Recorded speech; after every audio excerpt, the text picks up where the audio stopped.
Lini tengah MU mendadak sepi sunyi usai Casemiro cabut.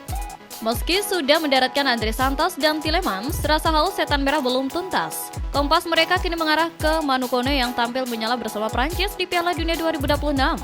Masalahnya, AS Roma mematok harga 1,2 triliun, angka yang bikin manajemen MU mikir keras. Demi menghemat uang cash, nama Marcus Rashford disodorkan sebagai alat tukar. Namun, Roma pusing melihat gaji Rashford yang terlampau tinggi. Mereka cuma berminat meminjam, itu pun menuntut MU tetap menanggung sebagian besar gajinya. Situasi internal MU pun makin riuh dan terbelah. Di satu sisi, kesepakatan personal dengan Kone sudah tercapai, tetapi di sisi lain, sebagian petinggi malah ingin banting setir ke Carlos Baleba milik Brighton, walau bandrolnya menembus 2 triliun rupiah. Di tengah pusaran ini, Michael Carrick hanya meminta publik untuk bersabar menanti amunisi baru yang masih menikmati sisa liburan. Berita selanjutnya, Real Madrid kalau sudah bergerak memang sehalus angin sore, tetapi efeknya sungguh mematikan. Tanpa rumor berarti, mereka mendadak membajak Yan Diomande dari RB Leipzig. Padahal sang wonderkid sudah hampir jadian dengan PSG dan terus dibayangi Liverpool. Madrid langsung melempar proposal 100 juta euro.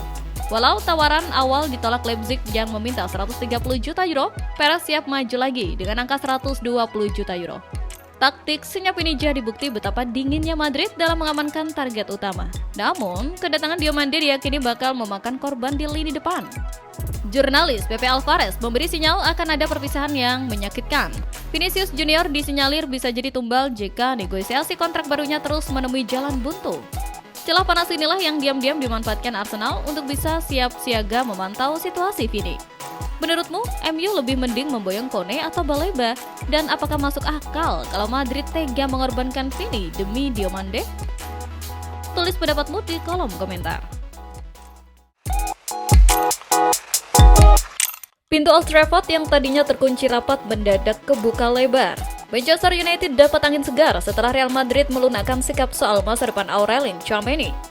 Gelandang Prancis itu kini siap disulap jadi kepingan terakhir lini tengah setan merah dengan mahar sekitar 68 juta pound sterling. Madrid sengaja melepasnya demi mengumpulkan modal untuk memboyong Rodri dari Manchester City. Meski Jose Mourinho awalnya ingin mempertahankan Tchouameni, prioritas El Real berubah drastis demi Rodri. United yang baru mendatangkan Yori Tielemans dan Andre Santos memang butuh sosok kokoh untuk menggantikan Casemiro sekaligus menutup cedera Manuel Ugarte. Di sisi lain, situasi ini menguji ketenangan Enzo Maresca di City. Rodri yang baru membawa Spanyol juara Piala Dunia 2026 dikabarkan enggan memperpanjang kontrak karena ingin pulang ke Madrid demi alasan keluarga, bahkan agennya sudah bertemu petinggi El Real. City sendiri bersiap mematok harga di atas 70 juta pound sterling sambil berburu talenta muda seperti Ayo Buadi. Maresca berusaha santai menanggapi rumor tersebut, tapi efek dominonya jelas. Begitu Rodri mendarat di Bernabeu, menit bermain Tchouameni bakal terkikis dan itu sinyal hijau yang dinantikan United. Berita selanjutnya, lupakan sejenak memori manis era MSN karena racikan Hansi Flick untuk musim 2026-2027 jauh lebih mengerikan. Di bawah kendali Deco, Barcelona bekerja dalam senyap demi mengakhiri puasa trofi Liga Champions. Tentu, perombakan ini memakan tumbal emosional.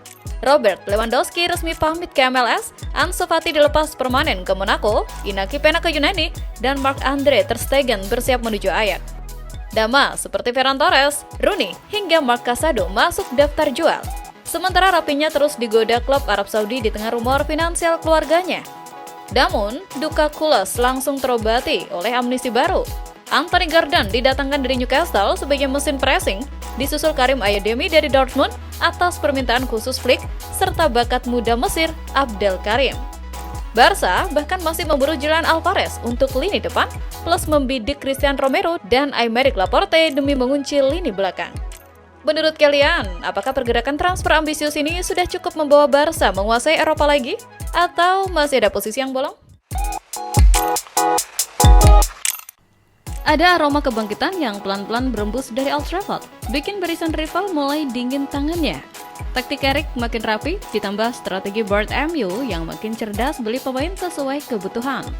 Lini belakang makin adem berkat ketangguhan Sané Lamens, Lisandro, Maguire, plus duet Dalot Shaw. Di depan, trio Sesko, Mbeumo, dan Cunha siap bikin back lawan kena mental. Gak cuma skuad utama yang mewah, Fajar sang masa depan, setan merah juga lagi benderang. Pas melibas Rosenberg, bocah akademi kayak Selassie, Jacob Dwevany, Harry Amos, dan Ethan Williams, Joshua Jarski, sukses pesta 5 gol. Vitek dan Dermot Mee juga tenang mengamankan clean sheet. Tunas muda mereka beneran meledak. Kebahagiaan fans makin lengkap saat Kang Kapten Bruno Fernandes menolak godaan uang goib Arab Saudi demi bertahan di Old Trafford dengan taksiran gaji 400.000 pounds per minggu. Mangkisi nomor 10 fix tetap jadi ruh permainan. Sementara itu di berita lain, setelah sekian lama sepak bola Jerman tenggelam, asa itu akhirnya terbit lagi. DFB bergerak cepat memecat Nagelsmann usai tragedi gugur di babak 32 besar Piala Dunia 2026. Pilihan mereka jatuh ke Jurgen Klopp yang sepakat membesut Jerman selama 4 tahun sampai Piala Dunia 2030. Belum juga latihan, Klopp udah menebar gertakan heavy metal.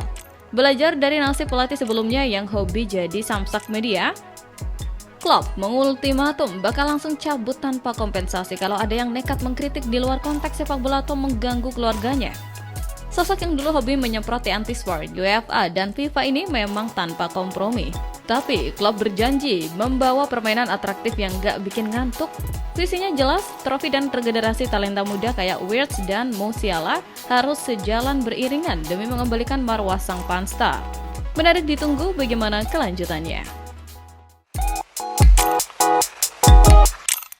Bursa transfer selalu punya cara unik untuk memainkan emosi pecinta sepak bola.